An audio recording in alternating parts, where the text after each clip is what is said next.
Guys, and welcome back to Let's Be Open. In today's podcast, we're going to be talking about technology and whether we think technology is helping or hindering our life, and also the direction of technology and AI and how it's going for the future and how it will affect us. Do we think it's positive and negative?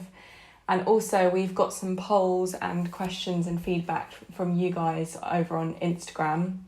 So we're going to share those results as well. If you're new here, don't forget to subscribe, and any questions or feedback, drop us a comment. We are on Spotify and Apple Podcasts now as well.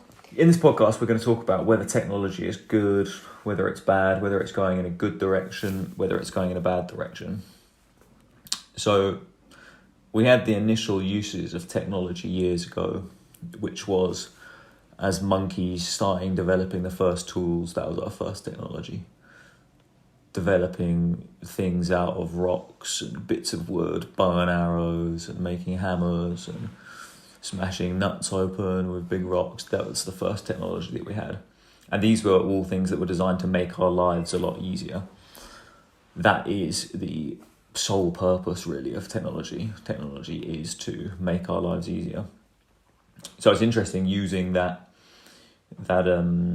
description in the 21st century, because for quite some time I've been thinking that technology now doesn't serve that purpose, and that it actually makes our life more difficult. And I think that it's making our life more difficult every day. When you think about I always think about the amount of logins that I've got on a computer. Passwords. And you used to have, passwords. You used to have just your Hotmail and your MSN.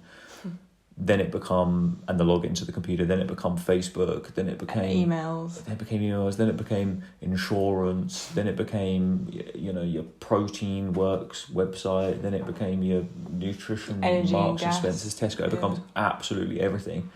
And I think that's an example of where...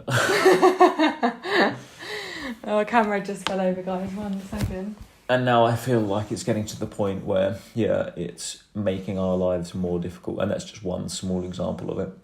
And obviously, technology does save us a lot of time in a lot of areas. But I just think it's starting to tip over the other direction to where it's actually more hassle than it's worth. Another example is like Instagram and social media, and like actually...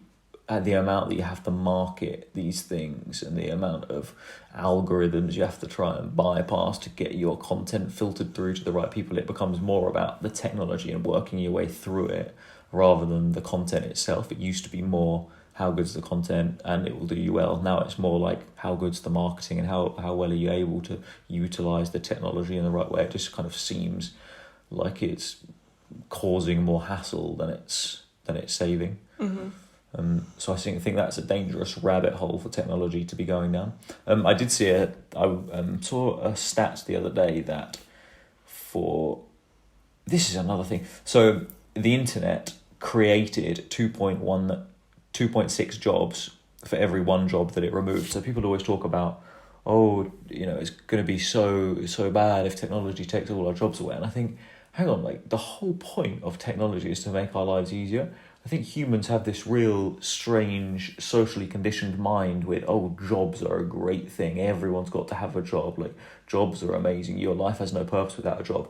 And I sort of think, but if we could all be working half the amount of time and still have a job, but technology is doing most of the jobs, that would be a great thing. But actually, it turns out that technology is creating more jobs than it saves. There has to be so many systems in place to keep the technology going. And then it's completely counterintuitive. It's not making our lives easier. It's making our lives harder, and it's making us all have to work harder, and we're all having to buy into it more and more and work longer hours. And that, to me, is a complete waste of time. It means that technology is going the way that's negative. It's not more convenient. Having Google Maps would be more convenient if it didn't create 2.6 more jobs. Do you get what I mean? That's actually making it less convenient, because the convenience is requiring a hell of a lot more human input. Well, we'll definitely come on to the negatives of it later and the positives as well. And also we were going to say that technology when AI, where it is now, is obviously amazing compared to where it was 10, 15, however many years ago. It's just constantly getting better and better. Even just having internet, phones, computers, like new things are constantly being invented. So it does seem like it's getting more and more and more advanced, electric cars. Compared to how it used to be, it is getting better in inverted commas. It's getting more advanced, definitely, 100%. It's crazy. Apparently there's 100 companies working on flying automobiles at the moment, and that'll be here within the next handful of years. It's like, what? That is insane. Like, that's how close we are. And the fact that by 2030 we're meant to all have you can't buy petrol or diesel cars anymore, apparently. All electric, yeah.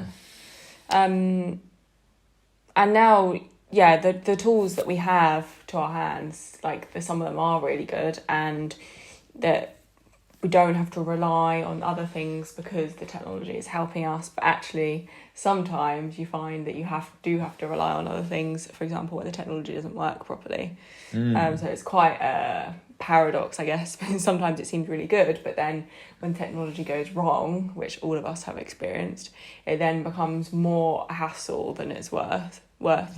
There was that I think you told me in Texas, when there was all the storms and all the flooding last month, all of the electricity went down and no one could even buy their groceries because they couldn't use their card machines anymore. Yeah, and then the fridges didn't work in the supermarkets, all the food was going off. Wow. Yeah. And good old-fashioned cash was doing all right. Yeah, the cash shops were all doing fine, yeah. That's crazy within itself, actually. Technology having, I guess we could talk about that, how the control and the surveillance and the cashless society is... I know a lot of people that think it's a very good thing, but I think there's such bad implications of that, possibly. If the things that control the technology, if the government that's controlling it doesn't have the infrastructure in place to make those things safe, then that could be really, really a scary thing. Having all of your funds governed by other companies and you not being able to govern your own money via cash. A really good example was British Airways has had quite a lot of data hacking issues, and that was because people have got into their systems, like the ICT and stuff, the computers, and hacked and taken hundreds of thousands of pounds from customers or from BAs, earnings or whatever it was. But that's all because of technology. That's a fault in technology where someone has managed to hack the system, which is not good, obviously. We thought we would actually talk about the polls that I did first as well. And then we're going to go on to the negatives and positives of technology. So I asked you guys, do you think technology or AI is going in a good direction for us? And 85% of you said no. Do you find yourself having to have breaks from technology as it's too overwhelming sometimes? And 71% said yes. And does the direction of how technology and AI is going worry you? 78% said yes. Do you think technology is affecting children's development negatively? 96% said yes, which is really scary because obviously technology is going to be involved more and more in children's lives at school. And I even was thinking about how, back in the day when we were kids, we had chalk and boards, and stuff. Cool. How old are you? Boards, but now we have iPads and stuff in school and computers and all this stuff for children. And then with the COVID situation, it's made it even worse because all these children are being taught at home on computers and stuff, and all virtual. I mean, I don't know if it'll ever happen, but maybe schools will become virtual, and it does affect children's development. Another thing is children are just shoved with an iPad in front of them to stop them being naughty, whereas when I was little we would draw or read books, whatever. A lot of kids don't read books anymore. That was 96% of you thought that it's a bad thing. Do you think technology is affecting our social skills negatively? 93% said yes. Do you think technology is causing more mental health issues? 96% yes. Do you think technology causes us to be less present and have a worse attention span? 96% yes. Do you think technology causes more body issues in men and women? 89% yes. And when you go to the checkouts at supermarkets, do you prefer the normal ones or the self ones? And 56% of you prefer normal checkouts. And does it annoy you when companies always change things? Like, for example, Apple always changes their charging ports or headphones or whatever. 73% said yes. And yeah, that's all the ones that I asked you guys on my Instagram. I don't know if you wanted to read some of yours. Oh, no, I don't think there's too much point. The gist there is pretty obvious that people think that technology is not necessarily the best for a lot of things. Yeah. But obviously that doesn't take away from the things that it does help us with. However, I think humans are going to have to start being able to use their willpower better so that it doesn't affect them in these negative ways, or getting some sort of infrastructure in place from governments or from companies or things like this to make sure that it goes in a way that doesn't bring people down and make people feel worse about themselves, and doesn't cause the divide of rich to poor and poor to get greater and greater. So something needs to be done. I think that's pretty obvious, really. Yeah. Well, should we talk about some of the negatives then of technology and then some of the positives? Leave it with a good ending.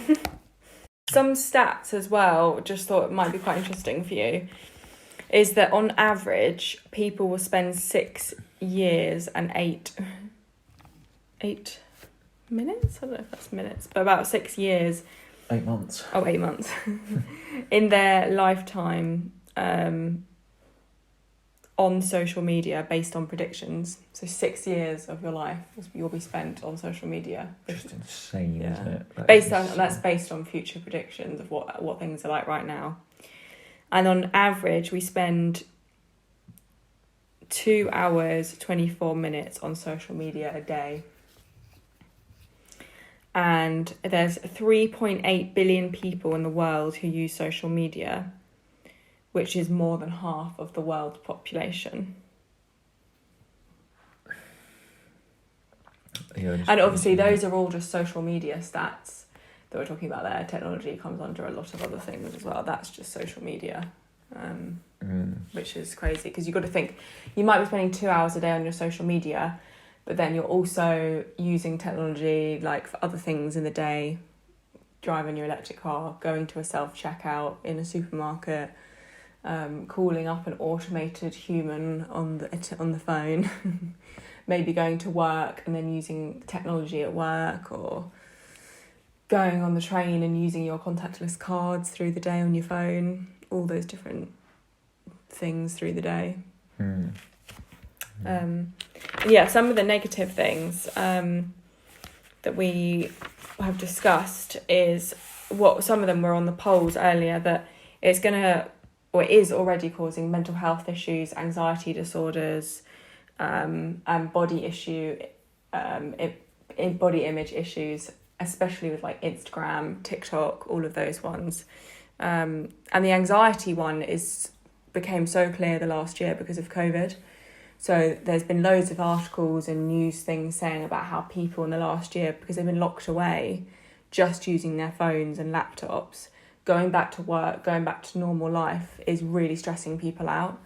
And a lot more people are having anxiety because they've just not had that social interaction for years, especially people who are like shielding, like for them, socialising is so strange for them. And imagine like in the future when we have these supermarkets that have no people in them, it's just all computers. And every time you go out, you don't really see anyone, you don't have that social interaction.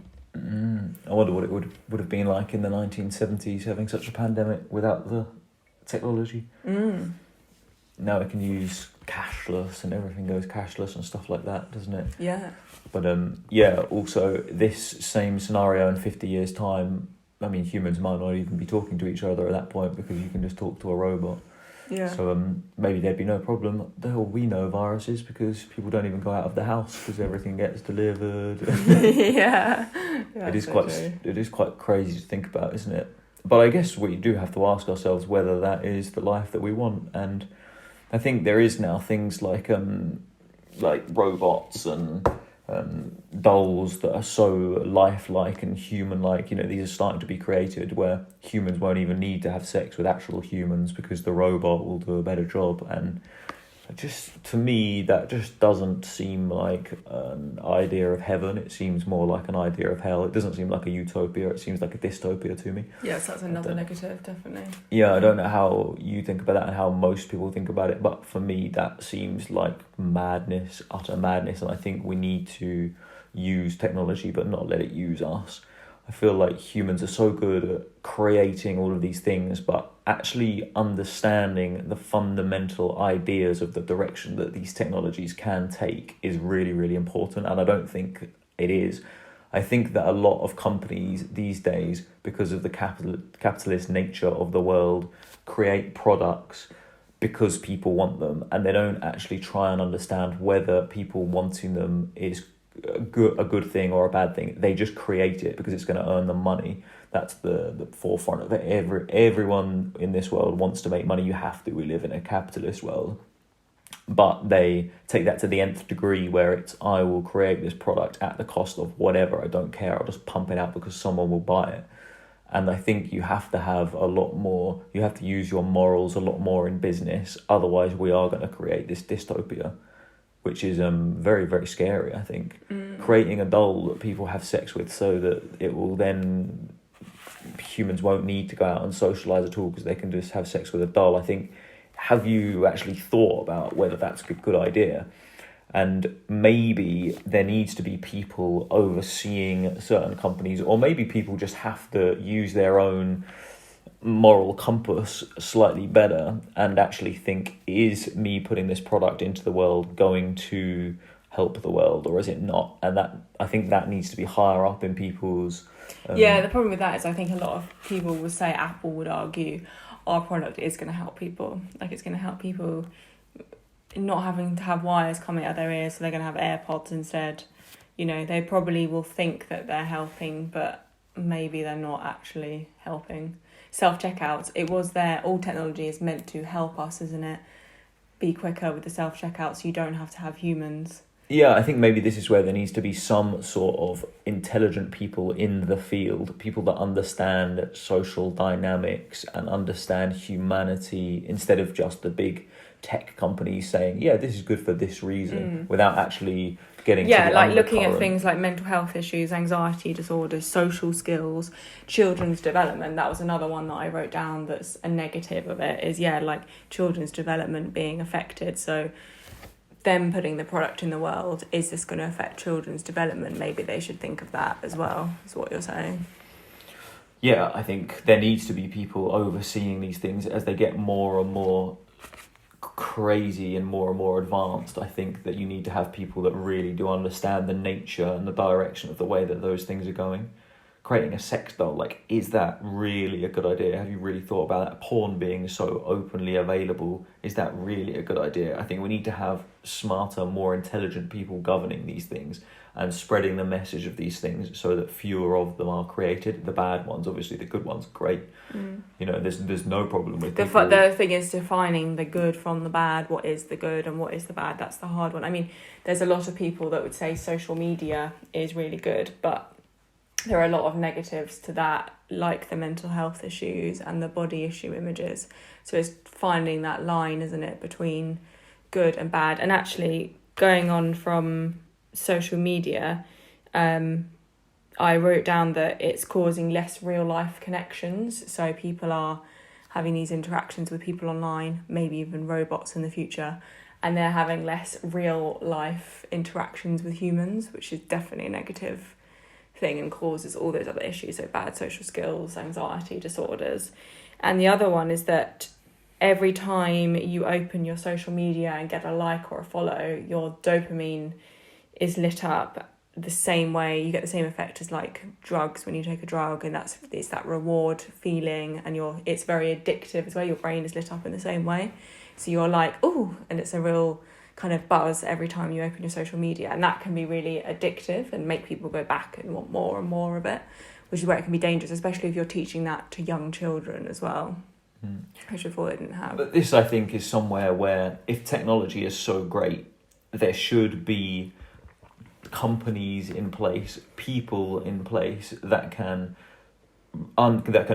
pull apart the data from the Instagram polls, from the people, from your polls, essentially, that you've written there. There should be people looking at that, analysing that data, realising humans don't want this. Humans realise that this is bad for them.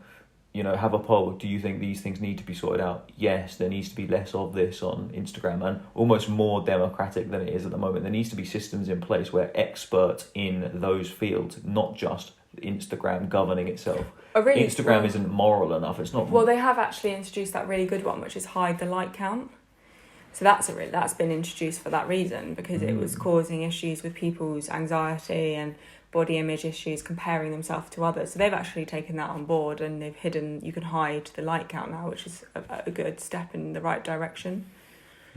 I guess also sensitive content, they've put a blur over it on Instagram now, so you don't always see things. So one of them, it's now like if girls get dick pics in the DMs, before you'd open your message and it would just be there.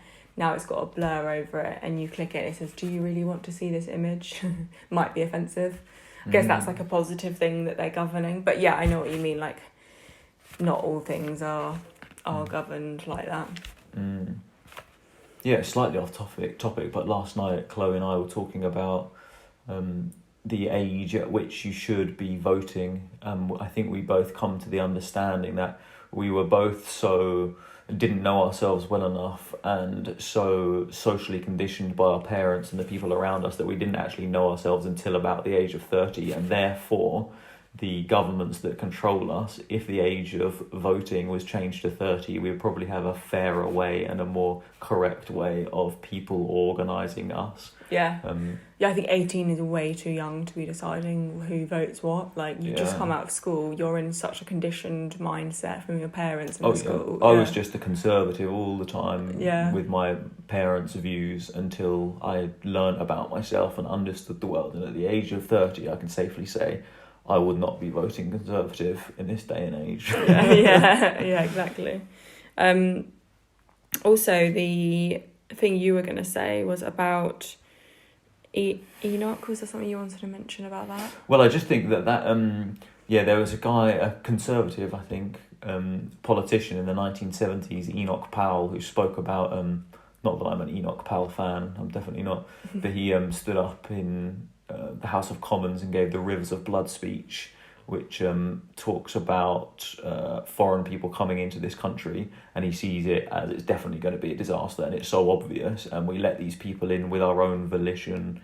As I look ahead, I'm full of foreboding like the Roman. I see the river Tiber foaming with much blood, he says, when he's talking about immigrants coming into this country. And I think that you can almost perfectly talk about technology coming in, we're letting it in at our own volition, and it's going to do destructive, really bad things, and humans just allow it. And I think that is way more applicable to technology than it is to immigrants. I just think that, to me, is glaringly obvious that it's going to make things a lot worse, and there's probably no stopping it, which is pretty scary. Yeah, very true. And also that we are almost living in a fake world where the online world is becoming more fun than the real world, which is a really dangerous route to go down, where you're confusing like nature for what it really is. Like, so you're thinking, oh, it's more fun to stay in and watch Netflix or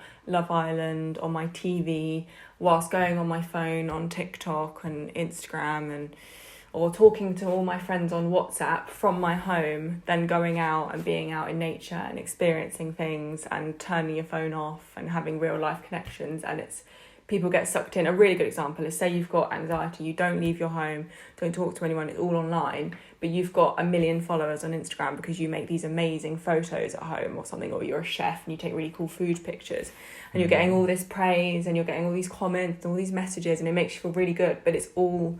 And also your Instagram can be deleted at any point, which does happen to people, and it's all gone. All that your whole virtual life. Or even if there was a power cut for 3 days and all of our Wi-Fi's went down, you can't watch your Netflix or talk to your online friends, or if your data went as well. And it's like, that's quite scary, that people are being so sucked into this online world. And then eventually, if we have robots doing things as well, it'll all be... I mean, you could live your whole life virtually and not have anything really... real. I think that's scary in itself. That I always think that with people watching TV. When people watch TV, you're watching other people live their lives, but not really living your own. You're just watching other people, and I think that is down to the path of least resistance. That's so easy to do. It's so easy to watch TV at home. You're getting involved in drama without actually getting involved in drama. You can watch the other guy say the risky thing to a girl, but you don't have to be doing it yourself, and there's kind of that safety in it. But you're going to be living more and more in this world where you're not actually doing things, you're just watching things, and you're going to become more and more... The more people do that, the more you are going to become kind of socially awkward just watching stuff on TV and not talking to people in real life. And the more that we go down that route, which we are doing more on Instagram and dating people on apps rather than in real life, it's a really strange route to go down, because at some point in time, are you going to have any social skills left? Will you be talking to the girl in the bar, or will you just be on your phone texting her in the bar because you're not brave enough to say things to people? Like that TikTok that we saw yesterday. Tristan and I saw a TikTok the other day of someone in the audience at Wimbledon. He was watching a really good game, probably like Federer or something, and he had his phone in front of him and he was just on Tinder swiping whilst he was watching the Wimbledon game. So there he is, living in his virtual world, not living in the real world, looking on there, not interacting at all with what's actually going on. Yeah, and that's just crazy, isn't it? It's going more and more that way, and is that really going to be a good thing? I think it's so easy for humans to do that because they don't have to face their fears. They can not go to the party and talk to people they don't know, and they won't get triggered because they can just sit there on Instagram and, if something upsets them, no one's going to see them be upset in front of other people. They can just sit there in the comfort of their own home, and that's all very well and good, but it leads to a pretty stagnant, horrible world where you're living in that world of illusions, which isn't something that I don't think any of us would want to be part of if we could realise that that's the way that it's going. Yeah. And then, with all of these things in place, do you have the willpower to self-govern and to get off them? I know that for me personally, my phone is like an addiction. Like, it's so clearly an addiction to me, and I have to try and be really, really disciplined with it. But I still don't think I'm disciplined enough, and I'm a pretty disciplined individual. So for a lot of people in the world, maybe they don't have the willpower to self-govern, and then therefore maybe these technologies need to be dumbed down or taken away somewhat, because we don't have the willpower, I think, to self-govern. Yeah, it's very true. And that comes under the same thing of, like, also, do the people with the power of these technology companies and our government really have our best interest at heart? Because if we can't control it, like you said, and we can't get off our phones, are they doing it for the right reasons, making all this technology available to us? Or do they want us locked up inside? Because, in a system, yeah. Because, to be honest, if humans are all locked up inside, all working from home, not ever going out in the streets, getting their food delivered, they're causing a lot less hassle. So the government's job does become better. Oh, they can control them easier. Yeah, but does the world become better? Because what's good for the government may not be good for us, and that to me seems like a dystopia. Yeah, like all the CCTV kind of, watching everything we do, that kind of thing, monitoring everything we do. Is that really good? Like they're trying to make that you can't camper van anywhere, stay in a motorhome for the night anywhere in the UK, this kind of thing. More rules and regulations. Yeah, and then you can't protest about the rules of protesting have now changed, all these things to control us. Do they really have our best interest at heart, or is it just to make their life easier to govern the population and control us. Yeah. And I was going to say also that with TV as well, reality shows are a really funny one. It's like they are us watching like someone else's life kind of thing, like, and people get so sucked in and they watch it more than like living their own life. The most crazy one is that goggle box Yeah. where not even are you watching TV, like watching other people live their lives, you're watching other people watch other people living their lives. I mean, what's next? You're going to be watching the people watch the people on Gogglebox. I'm imagining that already does exist, does it? And No, they don't watch themselves. No. But it's just crazy, isn't it, to think about that and what's actually going on there. Yeah. And also something that happened it stopped during lockdown is FOMO, which is fear of missing out. So apparently that really reduced because people weren't allowed to go out. So no one was really getting it because they weren't able to be jealous of other people going and have fun. But that is definitely a real thing where people get anxiety because they see other people going out, having fun, going to festivals, going to parties, going out with their friends, and they think, oh no, why can't I do that? I don't have friends. Oh no, I must be such a loner because I'm not going to any parties. Whereas before that never happened because you didn't know what other people were doing back in the day. You didn't have a clue. You'd have to not call them up. You'd have to walk around to their house and have a cup of tea with them and talk to them to find out what they've been doing. You couldn't text them and be like, oh, how was your weekend? You'd have to actually see people and you'd have to turn up. You couldn't just do a no-show because you can't ring people and be like, oh, I can't come anymore, which is another thing that people do these days is they chicken out of things. People make plans. Yeah, I'll come 2 hours before. Nah, I can't come now. It's like, you couldn't do that before. You just, if you make a plan, you go.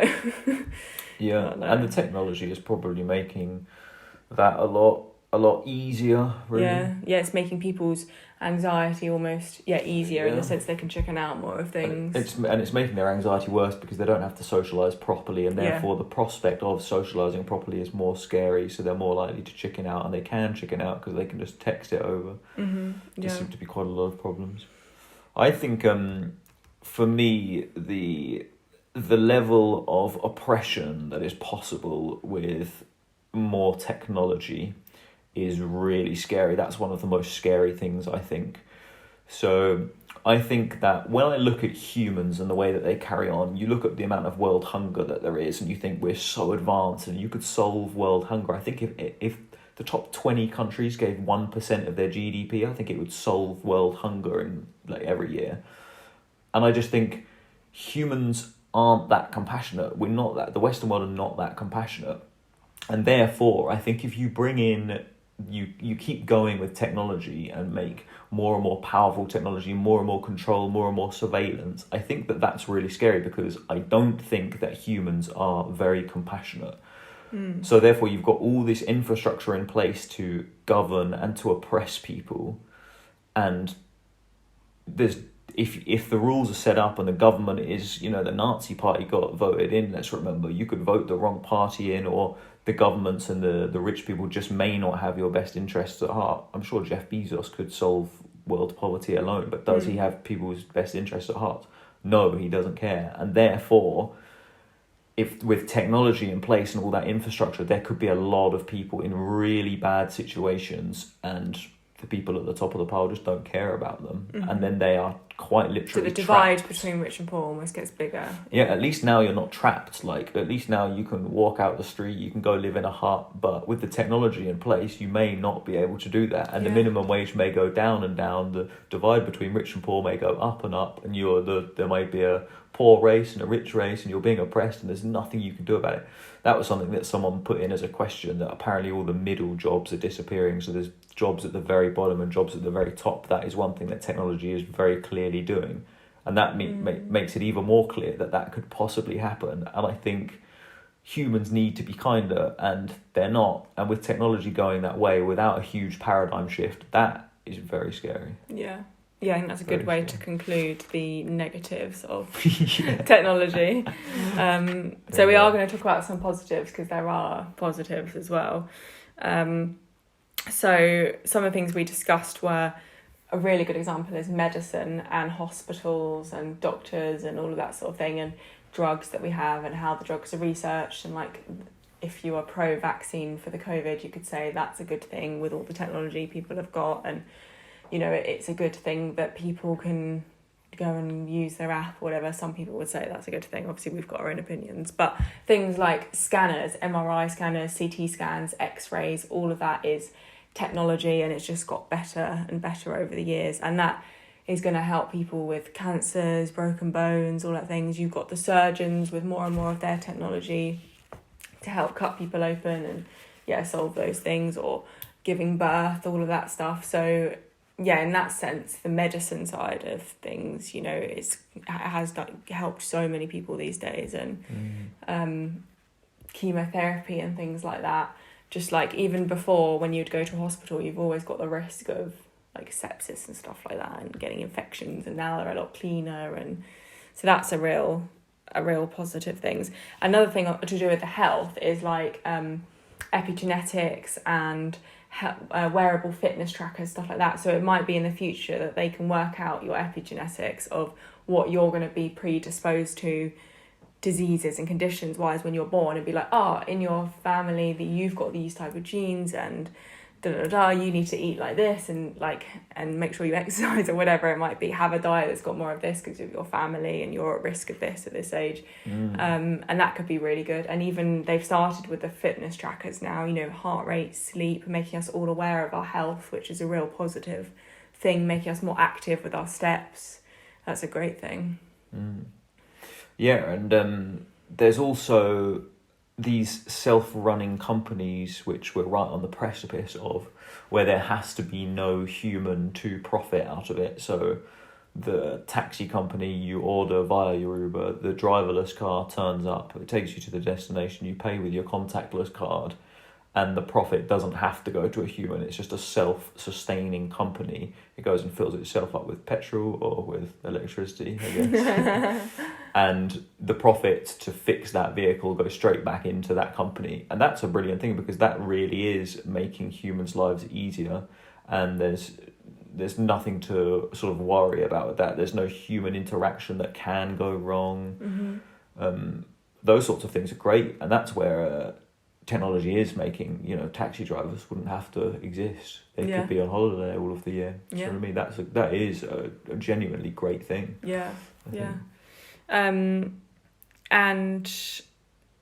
Also that technology has made life easier. Like, when you think that people, when they used to go on a drive, would have to get a road map out and work. If they get lost, you have to get that big map out, work out where you are. Don't know what the traffic's going to be like. You don't know about road closures. Now you've got Google Maps. Takes you the fastest route. If there's a road closure, it takes you a different way. It tells you what the issue is on the road, whether it's a crash or just congestion or whatever. That stuff, that is amazing technology there. And things like voice notes and stuff, like when you want to send a quick message, you can send a voice note to someone. The instant communication, you can pick up a phone, call someone.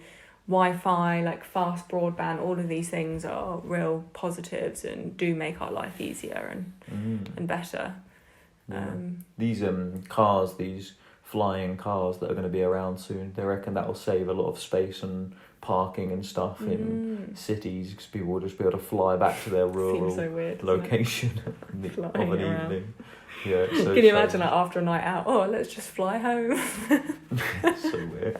And it will be flying itself, of course. Hopefully not flying into anything. Imagine like sending your kids to school, like, right, come on, Freddie, get in the plane to school. It'll just take you. I don't need to drive you to school. That's so funny.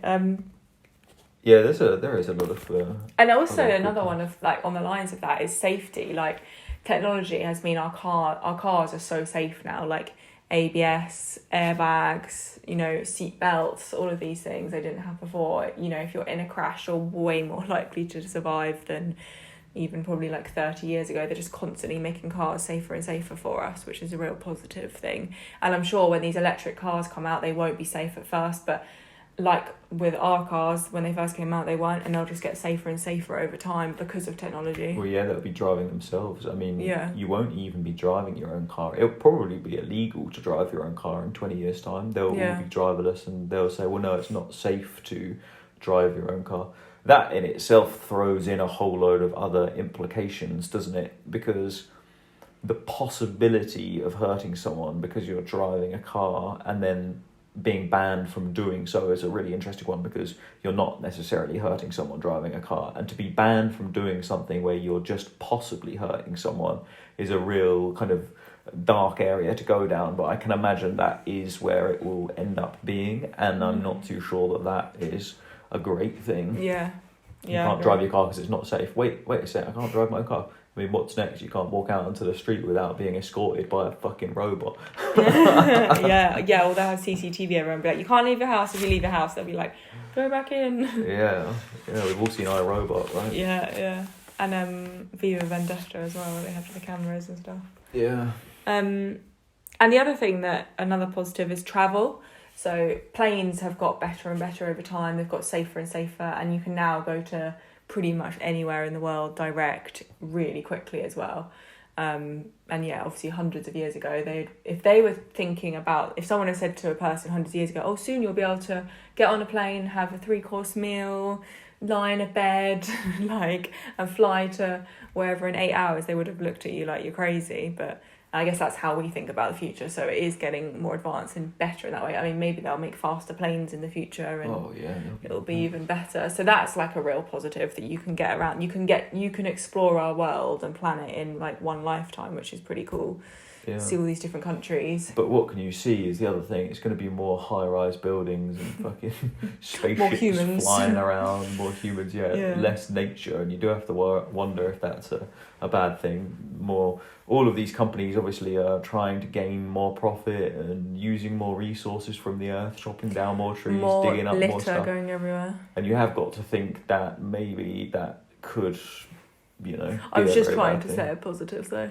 Yeah, I find with this that, for me anyway, maybe it's because I'm clearly not on the tech side, every positive that I can think of is nearly always really bad. The living longer one, for example, humans living longer, humans living forever, it's like, geez, I mean, we're going to live to 100. There's more and more and more humans taking up more and more and more resources. I think it's good for us as individuals, but overall... what about a positive of the fact that we can build houses better these days, and you're like my flat, you're nice and warm inside, and you can build the bricks, and all that kind of technology is really good, and like hundreds of years ago they didn't have that. That's a real positive. You can live in a nice house. Yeah, no, I say it tongue-in-cheek when I say there's a negative. Well, I guess there is mostly a negative to all the positives, but yeah, there's some things that are very useful, or, the safer benefits cars as well, yeah. Yeah, I think the benefits outweigh the positives on a few examples, but not too many, unfortunately. And the other one was that we did think that maybe, but we're still not sure about the fact that it may dissolve capitalism because it could reduce pointless jobs, but we're still not sure about that, because our friend told us that there's still going to be a lot of people at the top and a lot of people at the bottom, and it's the middle jobs that go. But if they can get rid of the jobs at the bottom as well with technology, that could be a really good thing. You get robots doing that, then I think that's great. You haven't got people having to do that sort of stuff and get paid rubbish money. Yeah. So that can be a great thing. Yeah, definitely. That's all the positive I had. Did you have any other positives? Obviously, probably not for you. No, I wrote all of those things that you wrote down. There was a few downsides to most of the upsides. Yeah. But don't get me wrong, I think that if humans utilise technology and there's a paradigm shift and we are more compassionate and we learn to have more willpower, then I think technology can be a great and a wonderful thing. And my friend Tim was talking about how quantum computing, I don't know too much about it, but he was saying that it can make decisions and it can use non-emotion because it's a computer, and it can... Jordan Peterson talks about how hierarchies can tilt towards tyranny over time, and all of the way that humans interact are hierarchical. And if you... Sorry, my phone's just started vibrating. And if you can use quantum computing to use a non-emotional response, and it can create a hierarchy which doesn't tilt towards tyranny over time, it could create a fairer world. Mm-hmm. Whether institutions and big companies and rich people will allow these computers to come into use and to make these decisions, whether governments will want these things to come into place, is another story, because if you think about yourself on 100 grand a year, you're in the top certain amount of the population. So would you want a quantum computer coming through and making it slightly more communist because you would have less material wealth? And that is a really interesting concept, because maybe the computer would never be allowed in because the people at the top of the pile think, well, we don't want that, do we? Yeah. So maybe it'd just be used to govern the people below them, and then you've got some sort of strange communism coming in. Yeah. So there's a real benefit there. If it reminds me of Lord of the Rings, actually. If the possibility to get rid of that ring, if you can get rid of that ring, then great. But can you get rid of that ring? Can you get that quantum computer set up to make things fairer for all of humans? Maybe, but maybe not. Yeah. They could in Lord of the Rings, so let's hope they can on planet Earth. We won't be around to see, so good luck to anyone who's having kids now. Kids might see it. Yeah. I think that probably concludes it quite well, doesn't it? Yeah. So I think, in conclusion, I think that we all need to be slightly better with our willpower.